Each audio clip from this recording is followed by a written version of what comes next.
ಇದು ನಾನು ಹೇಳ್ತಕ್ಕಂಥ ಮಾತಲ್ಲ, ಬಾಬಾ ಸಾಹೇಬ್ ಅಂಬೇಡ್ಕರ್ ಅವರು ಹೇಳಿದಂಥ ಮಾತು.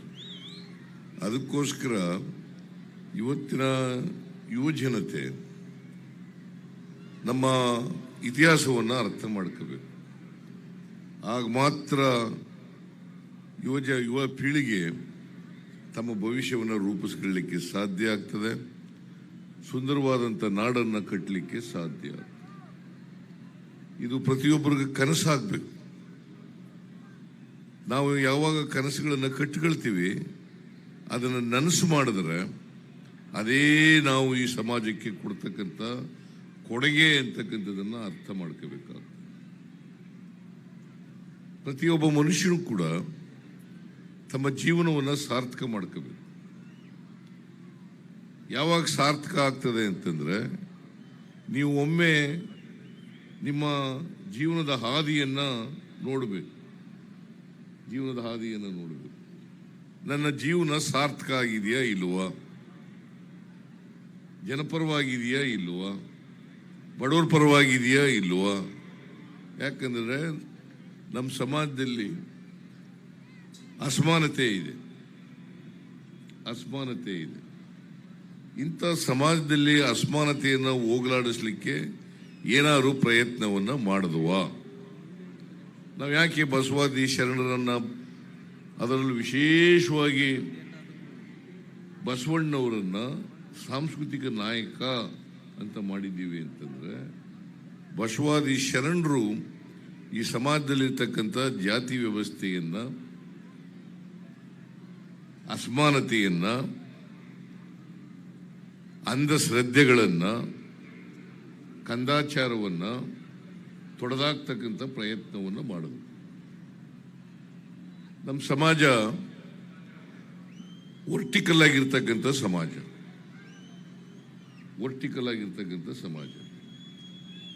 ಮನುಸ್ಮೃತಿ ಇದೆಯಲ್ಲ, ಮನುವಾದ ಇದೆಯಲ್ಲ, ಅದು ವರ್ಟಿಕಲ್ ಆಗಿರೋದು. ಮೇಲ್ಗಡೆ ಒಂದು ಜಾತಿ ಇರ್ತದೆ, ಕೆಳಗಡೆ ಒಂದು ಜಾತಿ ಇರ್ತದೆ. ಅದ್ರ ನಡುವೆ ಅನೇಕ ಜಾತಿಗಳಿರ್ತವೆ. ಜಾತಿಗಳ ಮೇಲೆ ಜೋಡಿಸ್ಬಿಟ್ಟಿದ್ದಾರೆ. ಸಮಾಜದಲ್ಲಿ ಚತುರ್ವರ್ಣ ವ್ಯವಸ್ಥೆಯನ್ನು ಮಾಡಿ ಕೆಲವರು ಶ್ರೇಷ್ಠರು, ಕೆಲವರು ಶ್ರೇಷ್ಠರಲ್ಲ, ಕನಿಷ್ಠರು ಅಂತ ಸಮಾಜವನ್ನು ಮಾಡಿಬಿಟ್ಟಿದ್ದಾರೆ, ವಿಂಗಡಣೆ ಮಾಡಿದ್ದಾರೆ. ಇದನ್ನೇ ಹಿಟ್ಲರ್ ಮತ್ತು ಮುಸೋಲಿನಿ ಮಾಡಿದ್ದು. ಜರ್ಮನಿನಲ್ಲಿ ಹಿಟ್ಲರ್ ಜರ್ಮನರು ಶ್ರೇಷ್ಠರು ಅಂತ ಮಾಡಕ್ ಹೋಗಿ ಯಹೂದಿಗಳನ್ನ ಕೊಂದಾಕಿದ್ರು. ಜರ್ಮನರು ಶ್ರೇಷ್ಠರು, ಅದನ್ನು ಫಾಲೋ ಮಾಡೋರು ನಮ್ಮ ದೇಶದಲ್ಲಿ ಇದ್ದಾರೆ ಬಹಳ. ಹಿಟ್ಲರ್ನ ಫಾಲೋ ಮಾಡೋರು, ಮುಸೋಲಿನಿ ಫಾಲೋ ಮಾಡೋರು ನಮ್ಮ ದೇಶದಲ್ಲಿ ಇದ್ದಾರೆ.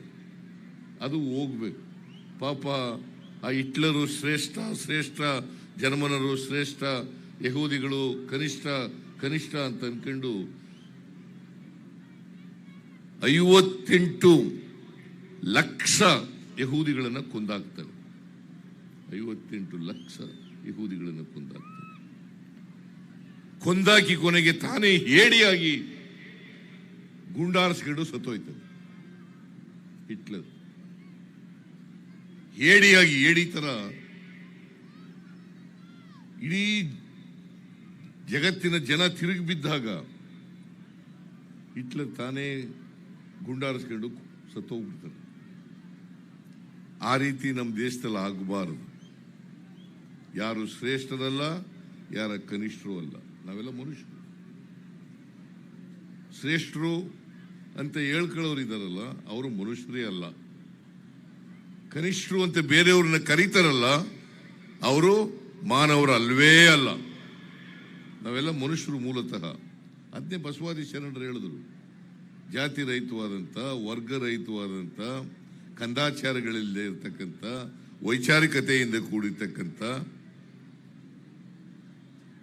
ಸಮಾಜವನ್ನು ನಿರ್ಮಾಣ ಮಾಡಬೇಕು ಅಂತಕ್ಕಂಥದ್ದು.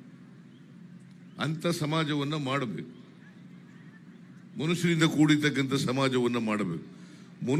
ಮನುಷ್ಯರನ್ನ ಪ್ರೀತಿಸಬೇಕೇ ಹೊರತು ಮನುಷ್ಯನನ್ನ ದ್ವೇಷಿಸಬಾರದು. ಯಾವುದೇ ಕಾರಣಕ್ಕೆ ಅವನು ಯಾವುದೇ ಜಾತಿಗೆ ಸೇರಿರಲಿ, ಯಾವುದೇ ಧರ್ಮಕ್ಕೆ ಸೇರಿರಲಿ, ಅವರನ್ನು ಪ್ರೀತಿಸ್ತಕ್ಕಂಥ ಮನೋವೃತ್ತಿಯನ್ನ ಬೆಳೆಸ್ಕೊಳ್ತಕ್ಕಂಥದ್ದು ಅತ್ಯಂತ ಅವಶ್ಯ ಇಂದಿನ ಸಮಾಜದಲ್ಲಿ. ಯಾರನ್ನು ದ್ವೇಷಿಸಬಾರದು.